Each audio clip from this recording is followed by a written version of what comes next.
মিনিটও না, কয়েক সেকেন্ড, কয়েক সেকেন্ড। এই যে শরীর সুস্থ, শরীর কি সুস্থ, কিন্তু যদি আল্লাহ আস্তে করে পিছনের রাস্তাটা কয়েকটা বারের জন্য ঢিলা করে দেয়, একটু বলেন, মাত্র কয়েকবার, 4-5 বারের জন্য যদি দিনের বেলায় ঢিলা করে দেয়, চলবে? আপনি আস্তে করে বলবেন, রহিমান মা শরীর আর চলে না, বলবেন কিনা? তাহলে এই সামান্যতম দেহ নিয়ে কেন অহংকার করবেন? আপনি কি অহংকারের আছে যেখানে আপনার কোনো পরিচয় ছিল না? আল্লাহ রাব্বুল আলামিন আপনাকে মানুষ রূপে, মানব রূপে পৃথিবীতে দান করলেন। মানুষ হিসেবে সৃষ্টির আগ পর্যন্ত আপনার কোনো পরিচয় ছিল না। আল্লাহ যদি আপনারে চাইতেন গরু ছাগল করে বানিয়ে পৃথিবীতে পাঠাতে পারতেন কিনা? একটু কথা বলেন।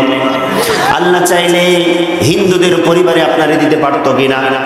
আল্লাহ চাইলে গাছগাছালি করে আপনারে দুনিয়াতে দিতে পারতেন কিনা? পশু পাখি বানিয়ে, কুকুর শ্রীগাল বানিয়ে আল্লাহ তারা দিতে পারতেন।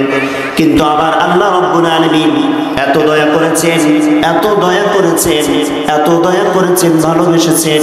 পৃথিবীর সর্ব উৎকৃষ্ট মাখলুক মানুষ বানিয়ে আল্লাহ তাআলা আমাদেরকে দান করেছেন। সুবহানাল্লাহ বলেন। শুধুমাত্র মানুষ নয়, ইহুদি খ্রিস্টান হিন্দুরাও মানুষ, আমরা মুসলিমরাও মানুষ। আল্লাহ তাআলা, আমরা কখনোই রবের কাছে দরখাস্ত করি নাই, রব মানুষ যখন বানাইলা, মানুষ যখন বানাবা আমারে মুসলিম বানায়া দিও, আমরা কখনো দরখাস্ত করেছিলাম নাকি? দরখাস্ত করি নাই। আল্লাহর কাছে কখনো হাত তুলে দোয়াও করি নাই, আল্লাহ মানুষ যখন বানাইবা আমারে অবশ্যই যেন মুসলিম মানুষ হিসাবে বানায় দিও, এটাও আমরা দরখাস্ত করি নাই। মানুষ যখন বানাবা 4টা হাত পা যেন সুন্দর করে আল্লাহ তৈরি করে দিও, এমনটাও কখনো দরখাস্ত করি নাই। কিন্তু আমার আল্লাহ তাআলা এত বেশি দয়া করলেন, এত বেশি মায়া করলেন, জীবজন্তু পশু পাখি বানালেন না, মানুষ বানালেন।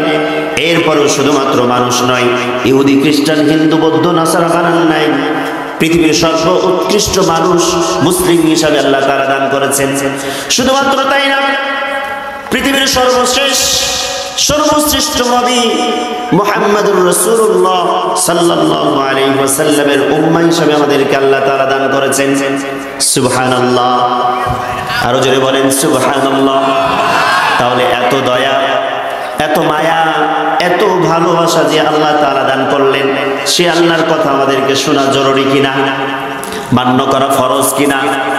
আপনি তখনই মুমিন হবেন যখন আল্লাহর পক্ষ থেকে কোনো ভাষা আসবে, আমার নবীর পক্ষ থেকে কোনো আদেশ আসবে, আল্লাহর পক্ষ থেকে কোনো আদেশ আসবে, আর আপনি কোনো ধরনের চিন্তা ভাবনা না করে আবু বকরের মতন আর খাদিজাদের মতন ইসলামটারে, ঈমানটারে গ্রহণ করে বসবেন। সুবহানাল্লাহ বলেন।